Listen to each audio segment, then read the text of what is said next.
was always a good affiliate association, meaning that many people needed other resources in our community, but they might not know where they were, who they were. The Urban League was always known as a place to come and read the bulletin board. If you were an agency or a group wanting to do something, where would you put your flyers? You'd put them at the Urban League. Urban League is a service agency, but God has blessed me enough to be in contact with people for services that the Urban League do not provide. But God has blessed me enough to put me in contact with these people where I got telephone numbers and names. And even if someone call up here for service we don't provide, I know where to send them. And I know that I'm not here by accident. I had gone to LPN school and I really enjoyed it. And so Henry approached me and asked me if I wanted to get my RN. And he said that the Bay State Medical School of Nursing was looking for, women of color, students of color. So he was quite instrumental in getting me into the program.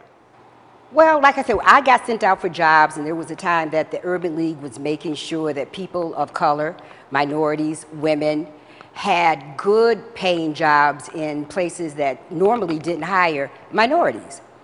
They were at the front door making sure we were there in numbers and we were represented. So that's one thing that the Urban League was doing when I was really a part of the Urban League, making sure doors were broke down so people of color and women had good paying positions.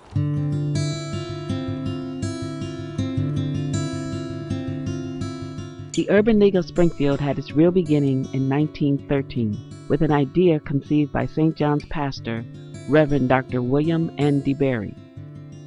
During this period, one of the most significant events of the League's history occurred: the acquisition through philanthropy of the property in North Brookfield, Mass.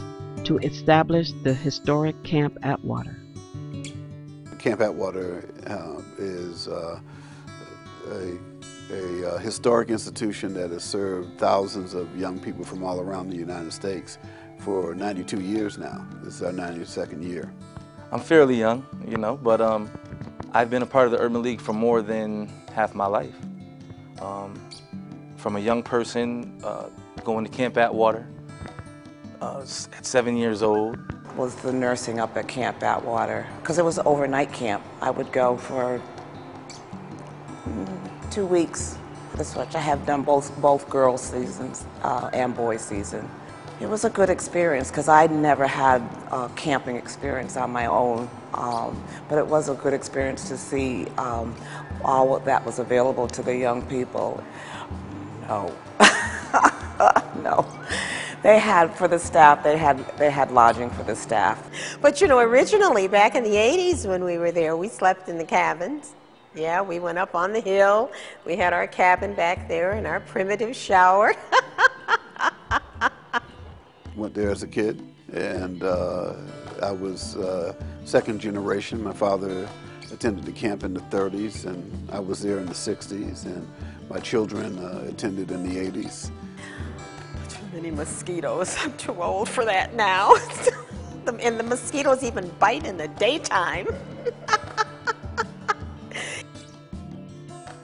In subsequent years, there were many significant events that took place.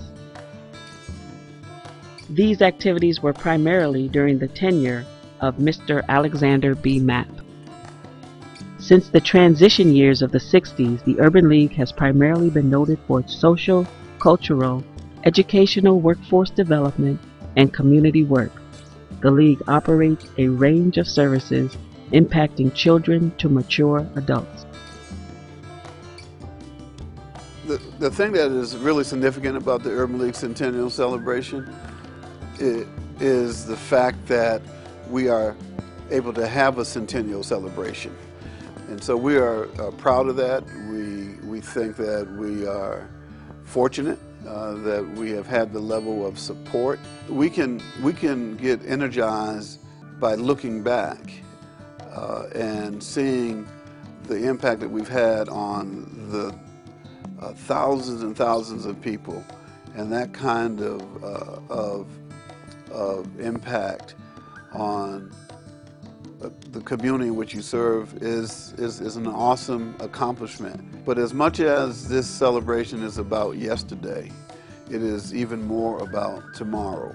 The 4 things that we think are critically important are: 1, health and wellness. The other leg we think is critically important is education and development. And the other 2 things are wealth access and civic engagement.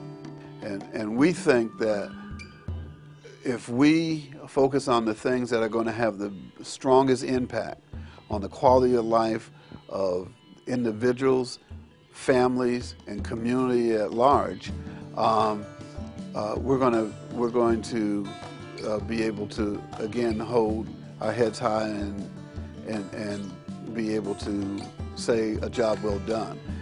Happy 100th year celebration to the Urban League of Springfield. And may you have many, many, many more. Happy 100th anniversary to the Urban League of Springfield. So to Henry, to the Urban League family, I understand it's 100 years that they're celebrating. May the League have another 100 wonderful years, and to remember to do what you've always done, helping minorities, women of color to have good positions as jobs and in the community. Happy 100th celebration to the Urban League of Springfield. Happy 100th celebration to the Urban League of Springfield. And happy 100th celebration to the Urban League of Springfield. Thank you. Happy birthday to you.